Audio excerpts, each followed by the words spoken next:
Well, welcome, folks, to this edition of the 700 Club. Have you noticed this business about lockdown? The economy is locked down. States are locked down. You can't go out after 10 o'clock at night. You can't eat with more than 4 or 5 people. You can't go to sporting events. They can't have any audience in the stands. Why? Because of COVID. Well, what is it this lockdown does?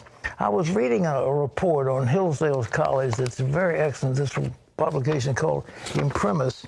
And Jay Bhattacharya is a professor of medicine at Stanford University. He has an MD and PhD in economics. He's has had a distinguished career, and they have together with them, look at this. I mean, they have a group of people that have come together, about 35,000 distinguished citizens who said, listen, this lockdown is killing people. Now, here are the statistics that will shock you. You want to get shocked? Only about 0.04% of people with COVID die from it. The death rate is minuscule. As a matter of fact, more people die from influenza than die from COVID, all right? But here's what has happened by these lockdowns. An estimated 130 million additional people will starve to death this year because of the economic damage resulting from these lockdowns. People have stopped getting their children immunizations against diseases like diphtheria, whooping cough, and polio because that's been led to fear of COVID. They feared more than those deadly diseases. 80 million, get this, 80 million children worldwide are now at risk of these diseases. And many Americans with cancer needed chemotherapy don't come in for treatment because they were more afraid of COVID. It is insanity. And what's happened is this particular report said children should get out and pray. As a matter of fact, they found that 40% of young people were considering suicide. Why? Because they can't play, they can't go to sports. There is no reason in this world that people can't go out and enjoy football or soccer or whatever game they're interested in, baseball, and why we have to shut these venues down to a few thousand people when the stands would hold 70,000. It isn't necessary. Now, the elderly, the vulnerable, people in nursing homes, they should be locked down. But the kids ought to go back to school. We cannot stop children from going to school or from playing. But this is what's happening when the bureaucrats take over. And I think in California they're having a tremendous kickback, but the whole idea of a lockdown is insanity. So I just give you that. And do you think people are adhering to this, if you want to call it that, because they're afraid of the repercussions if they don't? I mean, when a government or a government official creates a lockdown scenario, I think people are afraid of being arrested. Well, of course they are. I mean, what do they do? But think what happens. Your little restaurant is closed up, okay, so you don't buy vegetables. So what happens to the poor farmer? He can't work. Those laborers are out of work. They can't harvest the vegetables, so they waste the vegetables, and it goes all the way through the chain, and people are suffering all over. When what we ought to do is take the vulnerable, those in nursing homes, the extremely elderly, those that have had some kind of a debilitating condition, and put them in some kind of quarantine. Let the kids go to school. Let them play sports. Let them get out, and then before long, we've got what you call a herd immunity, and you know we don't have that big a threat. But this lockdown is bureaucratic, insensitive. It's just insanity. Mm-hmm. Yeah. So, and I do think that, you know, many people are doing what you're saying. They're using their common sense. If they have underlying conditions, they aren't out and about. Yeah. Well, I mean, but for example, you say you shop at a big box store, it's okay. You go to a little store, a little grocery store, and it's not. You can go into a big restaurant, you can handle the vegetables that you can't do in a little store. I mean, the whole thing is just insanity because it's not being based on science. It's being based on political correctness. And I understand in terms of the schools in New York, it has to do with the teachers union. They have set a goal when they're over 3% of the people have got this COVID, then we're going to shut the schools down. If it's 2.5%, they will open them. I mean, that again, insanity. Whew. Well, that's my little opening remarks to scare you or maybe make you mad and tell you that bureaucrats, we could not run the country by these bureaucrats. Well, there's a flurry of activity in the White House this week with President Trump predicting, quote, big things over the next couple of days. The main question, will the Supreme Court hear an appeal challenging Pennsylvania's mail-in voter law? And that's not all. CBN's Washington reporter Jenna Browder has more. President Trump is promising a big week ahead as his legal team continues to mount challenges in states where the race was close. But so far, more setbacks than successes. The Pennsylvania case challenges a law passed by the legislature that allows mail-in voting, the plaintiff arguing that it takes an amendment of the Constitution. If the High Court hears the case and agrees, it could invalidate most of Pennsylvania's mail-in votes. Senator Ted Cruz, who has won cases in the Supreme Court, told Fox News' Sean Hannity he would argue the case. In Pennsylvania, the problem was made worse because the Pennsylvania Supreme Court is a partisan Democratic court that has issued multiple decisions that were just on their face contrary to law. And that's not how elections are supposed to work. Meanwhile, at the White House, the president predicted even more activity this week. But you'll see a lot of big things happening over the next couple of days. CBN chief political analyst David Brody spelled it out on CBN's Faith Nation. The U.S. Supreme Court could get involved in the Pennsylvania case. And then you've got Michigan, what's going on in Michigan with Antrim County and those the forensic audit of the Dominion voting system machines. We're going to hear more about that in the next day or two. And then Wisconsin, there is a case before the U.S. or the Wisconsin Supreme Court. So lots going on. And Arizona's High Court has agreed to review an appeal based on the state Republican Party's challenge to the state's certification of votes. But so far, legal challenges on behalf of the president haven't met much success. On Monday, suits filed by Sidney Powell, a former member of Trump's legal team, were thrown out in Michigan and Georgia.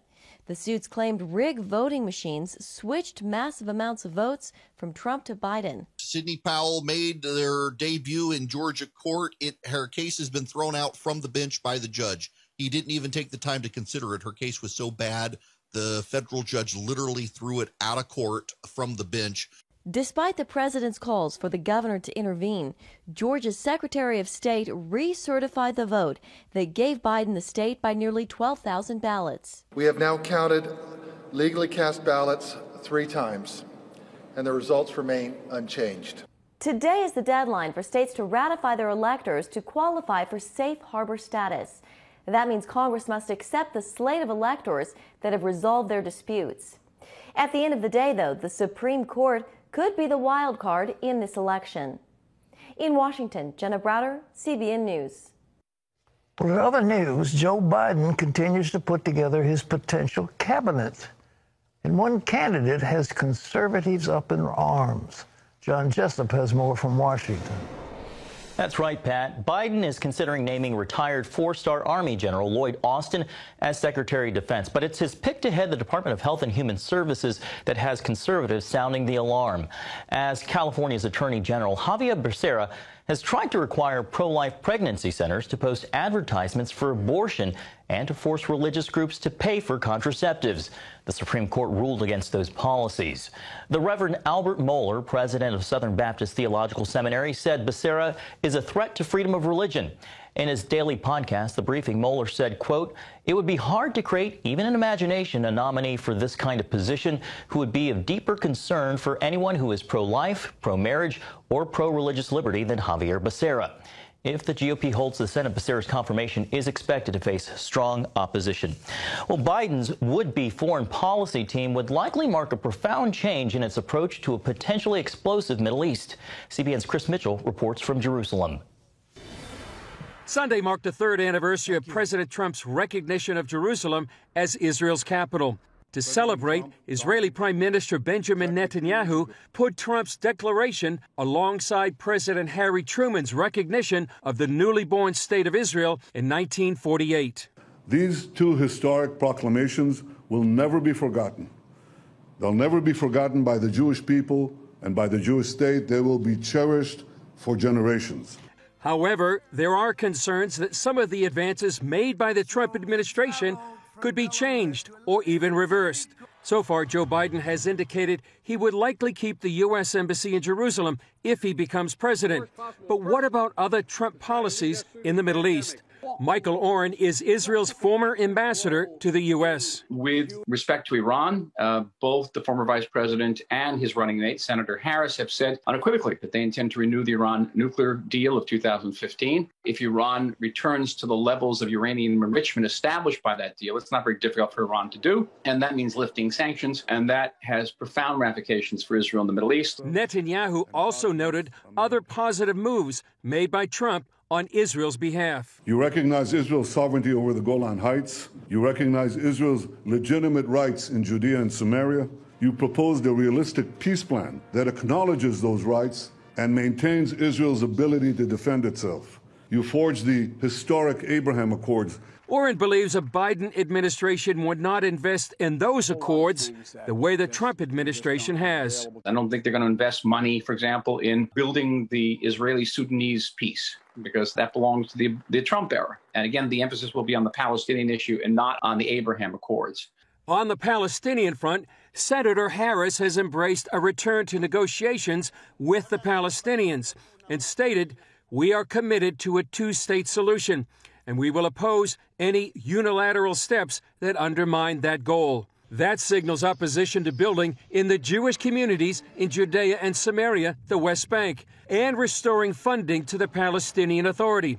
From Tehran to the West Bank, it's clear a Biden-Harris administration would set a dramatically different course than what President Trump has for the past 4 years for Israel and the Middle East. Chris Mitchell, CBN News, Jerusalem. Well, Chris joins us now from Jerusalem. Chris, it looks like those Palestinians were blocking any deal. There was no way in the world you could make a deal. And even the best things, I remember Yasser Arafat in the old days, he opposed everything. And how in the world, I mean, the reason we got the Abraham Accords is because they totally bypassed those Palestinians and made a deal with the Arabs. Well, how is the current uncertainty and power vacuum in the U.S. affecting Israel and affecting the Middle East? Well, to your point, Pat, you know, you met one time with Yasser Arafat, and they were very intransigent then. They still are now under Palestinian Authority President Mahmoud Abbas. In fact, I was talking to an expert earlier today about the Palestinians. He said that PA officials have been in touch with the Biden administration, and what they say they want to do or help to do would restore funding to the Palestinian Authority, restore funding to UNRWA, and also see what they can do to restart the negotiations with Israel. But as you say about the vacuum right now, I think, Pat, everyone right now is recalculating and watching and waiting this transition period, this vacuum. That would be Iran, Saudi Arabia, the Palestinian Authority.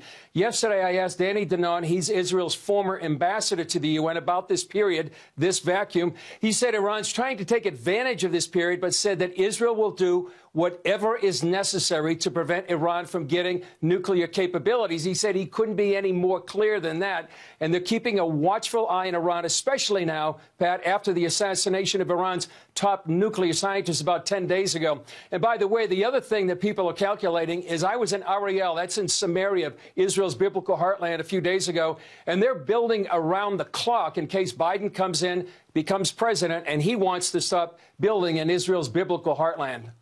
Well, you know, that UNRWA was so incredible. They kept those Palestinians in bondage, and the United Nations year after year after year saying you have a right to return and we'll give you back the land that you abandoned in 1948. It was insane what they were doing.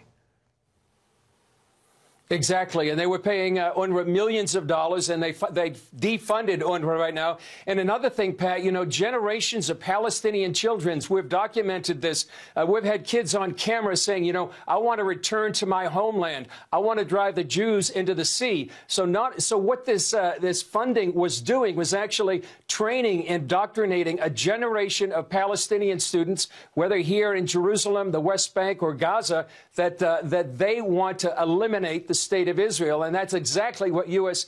taxpayer funds were doing until the Trump administration stopped that. And I would add, Pat, you know, for the last 4 years, really the Trump administration has changed the whole paradigm here. From Iran, they had maximum pressure on Iran. They got out of the nuclear deal. The Palestinians, as they say, they defunded the Palestinians, and also the Abraham Accords. So really, they've changed the Middle East in a dramatic way in the past 4 years. Are the Israelis concerned that this might lead to some kind of a war if the Biden administration takes over, that America will be so anti-Israel in those days? I think they are, and I think they're especially concerned right now, Pat, about the nuclear deal, getting into what's called the JCPOA. And I think the top concern for Israelis, in fact, the top three concerns would be Iran, Iran, Iran. Across Israel's society and politics, they see Iran as the #1 threat. So the concern is, Pat, that the Biden administration will come and maybe even try to punish Israel and soften its approach to Iran and remove the maximum pressure. The Trump administration re-enter the nuclear deal actually from a weakened position, because right now what Iran is saying is that they want to re-enter the deal, but they want reparations from the United States for the years of being sanctions under the Trump administration. So that would actually give wind to the sails of Iran right now, probably just at the wrong time. Well, Chris, one more time, we look with horror at what may be happening to America in the Middle East. Thanks so much for being with us. Well, John, what you got next? Well, Pat, in the United Kingdom, a major turning point in the battle against COVID-19. Today, British health authorities rolled out the first doses of a widely tested and independently reviewed vaccine. The first shot was given to Margaret, KEENAN, who turns 91 next week. She had some helpful advice for those worried about getting the shot. Well, I would say go for it. Go for it because it's free and it's the best thing that's ever happened at the moment. So please go for it. That's all I say, you know. If I can do it, well, so can you, you know. The first 800,000 doses of the vaccine produced by U.S. drug maker Pfizer and BioNTech of Germany are going to people over 80 who are either hospitalized or already have outpatient appointments scheduled, along with nursing home workers. Pat, she looked great for 90, and she said that was the best early birthday gift. That's great.